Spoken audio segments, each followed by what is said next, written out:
Because that momentum. It slows down sometimes, and sometimes you have to slow down, but sometimes it slows down and you don't really know how to get it started again. So that part is important. Inertia. Yes. So we're excited to have Kenyatta here today. Yes, this all started because we had on Loving the Real You's blog, Kenyatta had done a guest piece. Yes. And I loved it. It was good. It was really, really good. If you don't mind, I'm going to read a little bit. Okay? Good. So this was posted on Loving the Real You's blog. Definitely stop by. And Kenyatta writes, I read an article on WordPress that focused on the psychology of being a psychologist. And this article had me thinking about myself and the labels that we are forced to identify with. She goes on to say, I personally chosen not to identify with one area or another because I can relate to many areas of focus. This article has me thinking back to when I've interviewed for different counseling jobs and they asked about my therapeutic approach. In my mind, I was thinking we all have a preferred approach, but counseling is about the other person, not us. And finally, her last thought was, all I can think of as I'm often frustrated about the feeling is it's like losing yourself in your profession versus who you are as an individual. And the final question she has is, have you ever felt like you lost yourself along the way to a job, a relationship, or in general? And how and what did you do to balance or familiarize yourself with the true you again? Excellent question. And even to start the topic is really good because these are things that we often deal with. And so you've had to deal with this a lot with your profession, counseling. Yes, I have. I think that sometimes people want to put you in a box and they want you to do things a certain way and feel a certain way about it. That's kind of in line with what they believe in or what their beliefs or purpose or whatever is. And that's just not who I am as a person. I never like to feel like I'm in a box. And at the same time, I believe that because we are individuals, you have to take individual approaches with each person versus kind of grouping us all together. So tell us what you do and about yourself and how that particular topic came into mind when you decided to write about the blog. Okay, so my writings are random. Anything can spark my interest to go on a rampage about, but I am a counselor / therapist, depending on however you want to view it. I also have a life coaching business that I started up. And what was the rest of your questions? I think you went there. So how you obviously have had that experience as you've developed your practice and as you've developed yourself. So are there like one or more particular experiences that you can call on that really kind of got that ball rolling to make sure you keep yourself in no matter what it is that you do?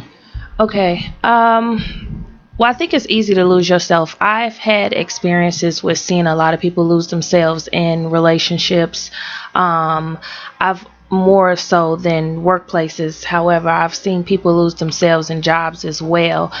In terms of the jobs, I mean, again, taking on somebody else's identity for you and trying to fit into that workplace atmosphere can be very stressful for you if that's not who you are. And the stress comes from the fact that management teams put pressure on you to conform to what they want, how they want it, what they believe works, without allowing for others to have an opinion or a voice to say, well, just getting to the point, I'm doing the work, this is what works best for us, versus you're the manager just sitting on the outside, you haven't touched anything, let me You're not give in the you barracks. some, Yeah. let me give you some feedback to say what's working for us per se. So you end up becoming very stressed out about different things, and you end up having to make choices as to, is this for me or is this not for me? A lot of times based on just the stress of the management team, whether you love the job or hate the job.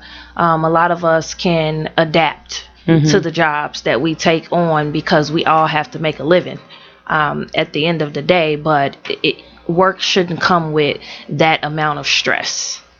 Very true. I can definitely relate, Kenyatta, to feeling trapped or getting lost in a job and or job title, because especially if this is something, for example, if you've gotten training in a particular field and you went to school and you are degreed in a particular field, Especially with a degree. yeah, you feel like, okay, well, I spent all this money on this education, I'm still paying back these loans, and I absolutely cannot stand what I do. Yeah. This is not what I want to do. I have no desire to even move forward in this field. So it's definitely very easy to get stuck, and you have a fear of moving forward because you have in the back of your mind, what am I going to do next? How am I going to support myself? Like sometimes you really don't even know how to move forward. So I can relate to that. And definitely myself. You go into school, and you're, for however many years, you're socialized into becoming whatever it is you're going to end up being at the end of the race.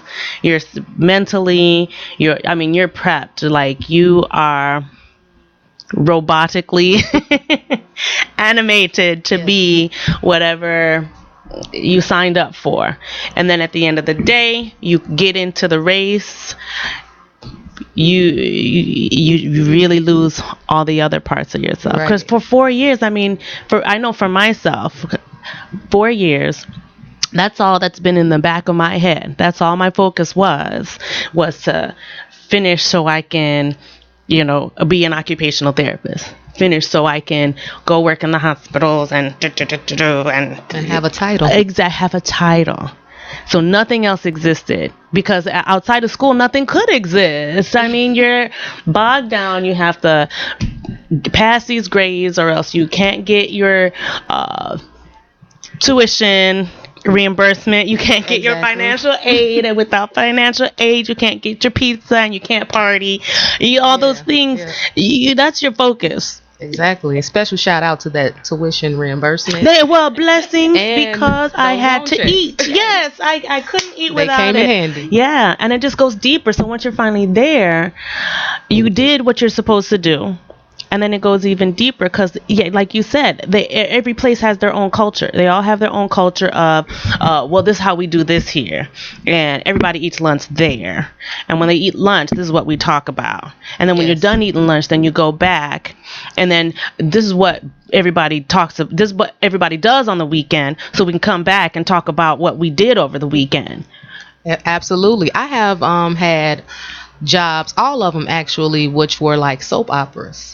I can write books about like all of my experiences, like long books, series of how like workplace, the environment in the workplace, can be very cliquish, and like Kenyatta was saying, it does start from the top and it trickles down. It does trickle down. So even to the clothing choices. I was saying, like, one day I looked down, I'm like, look at my shoes. Like, who wears these shoes? Why am I wearing these shoes? These shoes, and I have nothing wrong with these, because whatever fits your style, but for my particular style, square-toed shoes really don't fit for me. And I have no clue why I was wearing them. Square-toed gym shoes. So I'm just saying. What kind of shoes was those?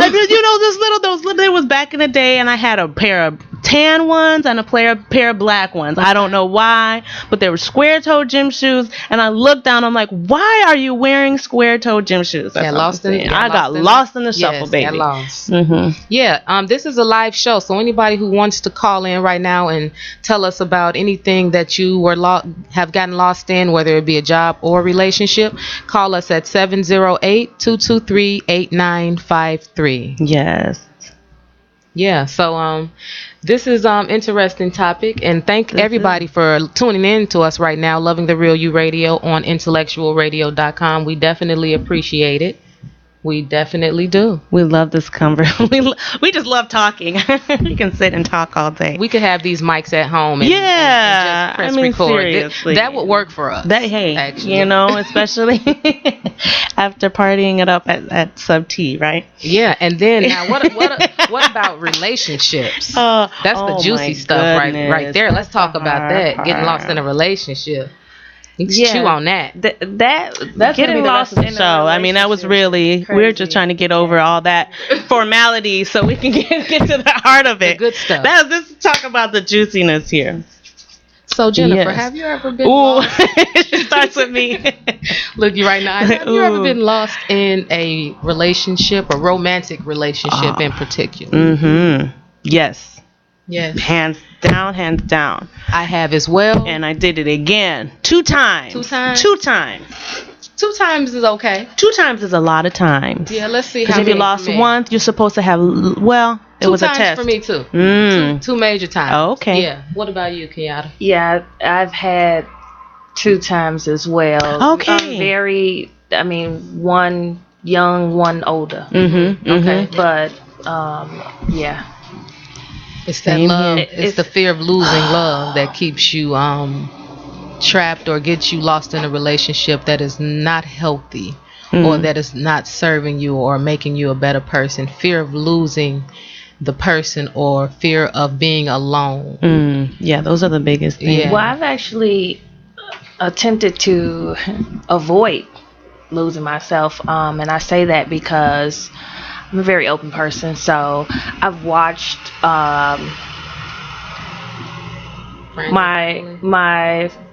dad per se,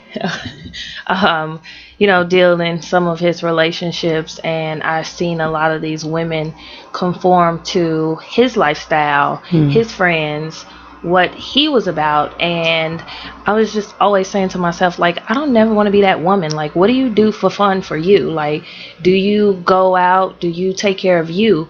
And it's like, if the relationship ends, which they did, now what? Like, you're trying to figure out who you are as a person. So the one thing that I've always been adamant about, and it has even been a hindrance in some of my relationships, is I'm going to keep my routine with my friends. We definitely going out. I'm going to take care of myself. I'm going to have separate friends from you. We can have some mutual friends, but I'm going to have some separate friends from you. Mm-hmm. No shade per se, but I think it's important to remain true to your own identity as well as combine yourself with another being. But you have to make sure you have something for you when that ends, since nothing is guaranteed. Yeah, I agree with that. I definitely agree with the idea of 2 whole people coming together and being in a relationship, as opposed to having someone complete you. I never thought that was a healthy thing, even growing up.